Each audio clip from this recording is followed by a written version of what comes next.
അപ്പൊ ഗൈസ് ഞാനിന്ന് വലിയ ഒരു കാർ ഓടിക്കാൻ പോവാണ്. ഏതാ കാറ്? കാരണം പേരൊന്നും അറിയില്ലല്ലോ. പതുക്കെ ഓടിച്ചാ പതുക്കെട്ടോ, പതുക്കെ ഓടിക്കും. സ്റ്റാർട്ട്. ഇങ്ങോട്ട് കയറി, ഇവിടെ നിന്ന് ഓടിക്കുക, എന്നാലും നിന്നെ കാണല്ലോ. ഇവിടേക്ക് അവിടെ പോയി നിൽക്ക്.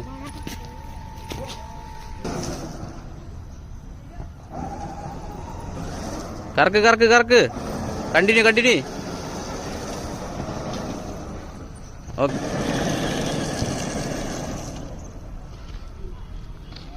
മതി. ഇഷ്ടമായ